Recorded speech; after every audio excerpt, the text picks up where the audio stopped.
आज अगर आप इंडिया का आईटी का बजट देखें तो वो हमारे टोटल बजट से भी ज़्यादा है। आज आप इंडिया की जो डेवलपमेंट्स देखें, इंडिया जो है वो तरक्की के एशियाई टाइगर बनने की कोशिश में मसरूफ़ है। इंडिया इस चीज़ को अपनी इकानमी को स्ट्रांग कर रहा है। जितनी उनकी आईटी की इकानमी है उतनी हमारे पूरे मुल्क का रेवेन्यू है।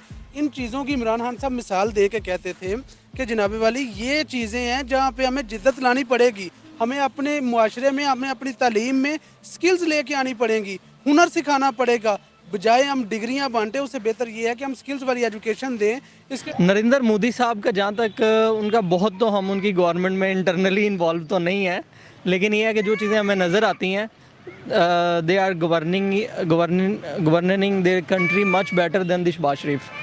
फॉर एग्जांपल उनकी इकॉनमी हमसे काफ़ी ज़्यादा स्टेबल जा रही है इस टाइम। ये एक तरफ तो प्राइम मिनिस्टर मोदी की जो जमात है, पार्टी है, वो गुजरात में जो है वो जीत गई, बड़ी लैंडस्लाइड विक्ट्री है भाई, मतलब सब कुछ ही खा पी गए हैं। और दूसरी तरफ जो हिमाचल प्रदेश में देख रहे हैं कि इंडियन नेशनल कांग्रेस जो है वो मतलब बाजी ले गई है और बीजेपी मतलब अच्छा वोट ले गई है, 25 एक सीटें ले गई है। उनके प्राइम मिनिस्टर नरेंद्र मोदी का बहुत बड़ा हाथ है, आप इस पर क्या कहेंगे? हाँ जी, नरेंद्र मोदी का तो बहुत बड़ा हाथ है। नरेंद्र मोदी साहब जो है वो बगैर वीज़े के कई ऐवान के इक़्तिदारों में घूम के गए हैं। उसने ताकतवर हलकों के साथ कोई कंप्रोमाइज़ किया है ना, इंटरनेशनल हलकों के साथ किसी बंदे के साथ कोई कंप्रोमाइज़ नहीं किया। अगर उसे रशिया से सस्ता पेट्रोल मिल रहा है वो रशिया चला गया, अगर उससे चाइना के साथ कोई चीज़ सस्ती मिल गई वो चाइना चला गया। उसने किसी किस्म का कोई दबाव नहीं लिया, उसने अपनी इकानमी पे कंप्रोमाइज़ कतन भी नहीं किया और वही करने जा रहा था इमरान खान।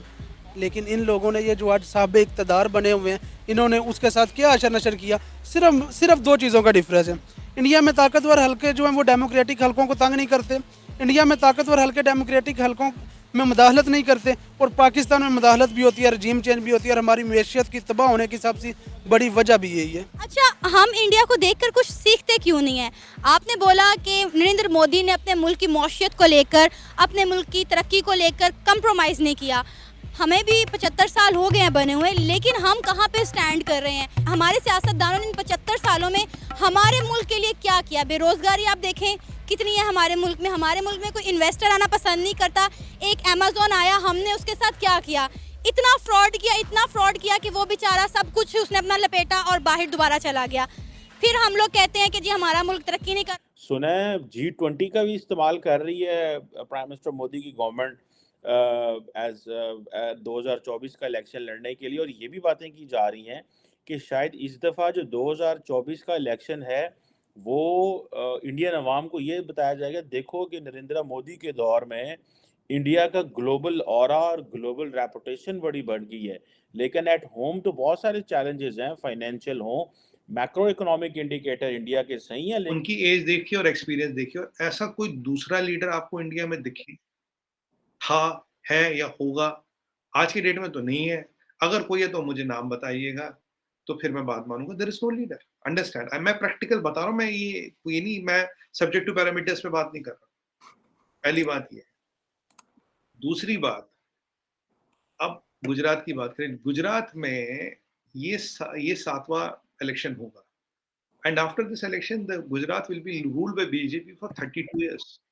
75 साल हो गए आज़ादी को। फॉर एग्जांपल उनकी इकॉनमी हमसे काफ़ी ज़्यादा स्टेबल जा रही है इस टाइम। फिर अगर हम उनके प्रोग्रेस के प्रोजेक्ट्स देखें जिसमें उनकी गाड़ियां हैं, वो इलेक्ट्रिक गाड़ी उन्होंने लॉन्च की है, उनमें जो बाकी कार्स हैं उनके हमारे पास जो हैं वो 3rd क्लास वेरिएंट्स आ रहे होते हैं जो कि अभी पाकिस्तान इंडिया में आ चुके हैं, लेकिन वो उधर अभी लॉन्च हो चुके हैं। पाकिस्तान अभी 4-5 साल इस लिहाज से उनसे पीछे है। और भी बहुत से प्रोडक्ट्स हैं, IMF है, वो सारे उनसे उनका एतमाद उन पे ज़्यादा बेटर है। तो ये सारी चीज़ें उन्होंने मोदी की तरफ हैं। आप प्राइम मिनिस्टर ये जो हैं हमारे शहबाज शरीफ, प्राइम मिनिस्टर तो नहीं है वैसे, करप्शन मिनिस्टर हैं, तो इनकी मतलब अगर आप कोई भी एक डेवलपमेंट गिनवा सकते हैं, कोई भी इन्होंने आज तक पाकिस्तान के लिए कुछ भी किया? इन्होंने पाकिस्तान के लिए तो आप कह ही नहीं सकते, क्योंकि इन्होंने जो भी किया है ना अपनी फैमिली के लिए किया है। अपनी फैमिली के लिए जो बंदा करता है वो अपने मुल्क के लिए तो नहीं करता। अब मैं अपने लिए हर काम कर रहा हूँ। अब मैं ये बोल दूं कि मैं ये पाकिस्तान के लिए कर रहा हूँ तो ये गलत बात है, क्योंकि मैं अपनी जेब के लिए कर रहा हूँ, वो अपनी फैमिली के लिए कर रहा है। उसने अपनी सीटें रखी हुई हैं, कितने इसने अब वजारतें ली हैं, सारी उसने अपनी फैमिली को दी हुई हैं। इनके वो जो कह लें सन इन लॉ, वो कोई ना कोई इनका रिश्तेदार ही है। इसने पाकिस्तान के लिए तो किया ही कुछ नहीं है। चोर लोग हैं क्या इन्होंने ये हमारे आके डेवलपमेंट करनी है? कुछ भी नहीं करना। अच्छा सर, आपने मोदी के बारे में तारीफ़ किया कि वो एक बेस्ट लीडर है, तो उनकी कुछ डेवलपमेंट्स के बारे में बताएं। उनकी डेवलपमेंट्स काफ़ी ज़्यादा है, क्योंकि उसने जो रुझान अपनी आवाम को आईटी के ऊपर दे दी है ना, उसकी आईटी है जो उस मुल्क को ना 80% ऊपर लेके जा रही है। मैंने काफ़ी ज़्यादा इंडिया में जो अभी तक ऑनलाइन, चले मैं ऑनलाइन की बात कर रहा हूँ, आप यूट्यूब पे हैं, ऑनलाइन यूट्यूब पे भी आप देख लेना, 80% यहाँ पे जो है ना आवाम इंडियन पड़ी हुई है। क्यों पड़ी हुई है? उसने आवाम को शऊर दिया हुआ है। वही आप कुछ ना कुछ खुद को जो है ना अपने आप को रगड़ो और अपने आप को कुछ बनाओ। और जो हमारे ये साहब हैं, इन्होंने तो हमें कभी इतना जज्बाती भी नहीं किया कि भाई कुछ कमा लो, हमारे अपने मुल्क के लिए कमा लो, अपनी जेब के लिए कमा लो, कोई इसको फिक्र ही नहीं है। और जो मोदी है वो मेरे ख्याल से ना बेस्ट लीडर है।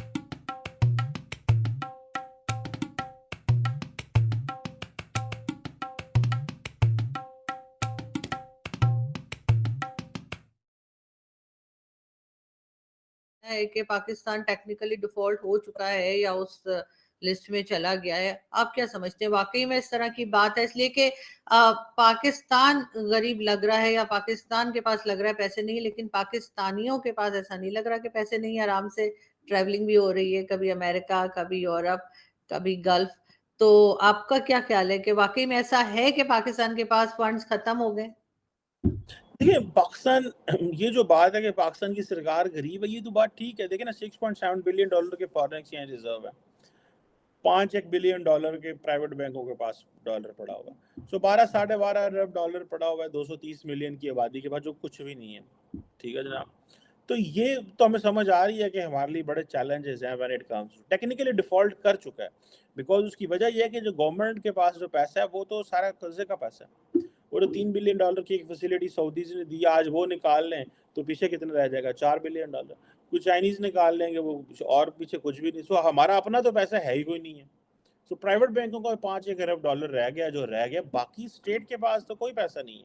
सो टेक्निकली वो जो डिफॉल्ट करना है वो इसलिए कि वो जो लोगों का पैसा पड़ा हुआ है, जो हमने उन्होंने हमारे बैंकों में रखा हुआ है, कि हमने वो इस्तेमाल नहीं करना। वो जारी बात है, हम इस्तेमाल तो कर जाते हैं वो। खैर एनी हो, ये चीज़ें हैं। सो लेकिन आए रोज़ तो प्रेशर तो इकोनॉमी में बहुत ज़्यादा है जी, ये इसमें तो कोई शक नहीं है। अवाम अमीर है, अवाम भी मैं इसी तरह अमीर है कि the people don't trust the state.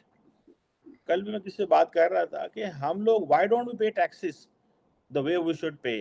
The reason behind is कि हमें पता है गवर्नमेंट ने डिलीवर देनी नहीं हमें कुछ, ना तो हमें उस तरह हॉस्पिटल देंगे, ना बच्चों को एजुकेशन देंगे, ना कोई सोशल सिक्योरिटी देंगे। Why shall we give them the money? So ये जो ट्रस्ट लेवल है, ये किस तरह स्टेट को जीतना है।